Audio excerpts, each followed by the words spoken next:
What's going on, sports fans? I'm Mark Paulos. Tonight, we start the sports party with high school sports where 10 local teams duked it out for 5 spots at the state tournaments. We're going to start in boys basketball. Will Cheddar and 2-seed Stewartville taking on top-seeded defending Section 1 AA champion Caledonia. Second half, Warriors up 11, but they wanted to put the game to bed early. Sam Privet sinks it down low. Warriors up 13. Next possession, Caledonia pushed its lead even further. Jackson Kepke connects from long distance. Warriors up 16, but they weren't done yet. Later in the half, future North Dakota defensive lineman Casey Schultz finds Austin Klug. Warriors up 18, but the Tigers would try to get back in the game. Henry Cheddar with a 15-footer. Then later, big brother Will goes to work, driving into the paint and finishing with the finger roll as Stewartville tried to come back. Still in the half, Cheddar pulls up from way downtown, and it's nothing but the bottom. But in the end, the deficit was too great. Austin Klug takes this one right to the basket and lays it in. Caledonia advances to the state tournament. Stewartville falls in the Section 1 AA title game 78-61.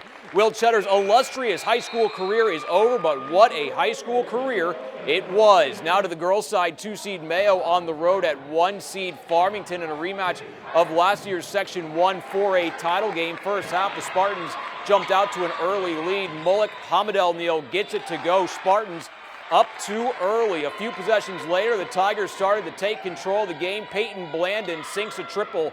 Mayo now down 6. Later in the half, the Tigers started to pull away. Again, it's Blandon sinking the 3-ball. Mayo down 11. Later, Mayo tried to get back in the game. Hannah Hansen drives. She finds Anna Miller, who lays it in as Sparty cut into the deficit. Then later, Hamadel Neal pulls up from the parking lot. That's good, but Mayo trailed by 10. The Tigers are undefeated on the season. They had a gear the Spartans couldn't match. Sophie Hart gets the hoop plus the harm. Mayo falls to Farmington 79-39 in the Section 1 4A title game. The Spartans finished the year 16-3. Now to the ice, Dodge County playing in its first ever section title game, hosting 3-seed Mankato West. First period, no score. The Wildcats strike first. Matt Donovan jams it in near side, sneaks past the goalie, Cats up 1-0. Later in the period, same score. DC makes it a 2-goal game. Charlie Blaisdell scores. All of a sudden, Dodge County leads 2-0. Second period, the Scarlets cut into the deficit. Ethan Fox puts it in the back of the net to make it a 2-1 game. West on the comeback. Then third period, the Scarlets tied the game. It's Gage Smith scoring on a 5-on-3 for West.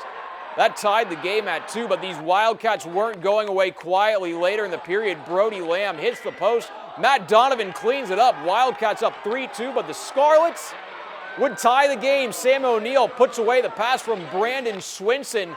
Guess what? We're tied at 3, but Dodge County has a guy that can change the game in a blink of an eye. Brody Lamb scores what might be his easiest goal of the year. Dodge County is going to the XL Energy Center. They beat Mankato West 4-3. Up in AA, Lakeville South will represent Section 1. South beat North 7-3. Back to boys basketball. 3-seed Hayfield looking to upset top-seeded Southland for a berth in the state tournament. First half, Ethan Slothog came out hotter than a pot of boiling water. He sinks a 3-ball, but he was just getting started. Every once in a while in sports, you see an athlete compete at the peak of their powers, and that's what Slothog did tonight, laying it in there. Then later, how about another? This time, the 6'4 senior sinks a 3-pointer as the Vikings race to an early lead, but still, he wasn't done yet. Later in the half, Slothog again finds himself open for 3. Again, it's buckets, but the Rebels were the top seed for a reason. Harrison Hanna pulls up from downtown. He sinks the 3-ball.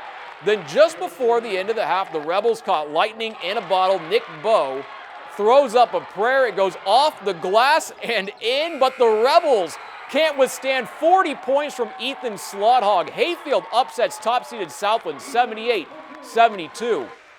Back to the girls' side, 4-seed Albert Lee on the road at 3 seed Austin in an I-90 battle for the Section 1 3A title. First half, Tigers up 4. It's about to be more. Christina Espinoza sinks a 15-footer. Tigers up 6 early. Second half, game tied at 23. The Packers take the lead. Olivia Walsh drives baseline. She lays it in. Pack up 2. A few possessions later, Packers now at 5. Emma Dudica pulls up from the top of the key. That's buckets. Packers up 8 still in the half. Pack up 7, but they'll make it 9 on the break. Dudica lays it in as Austin started to pull away. Then later, some great ball movement from Austin ends up with a Riri Schmidt bucket. Austin chugged its way to the section title. The Packers are going to the state tournament. They beat Albert Lee 45-30.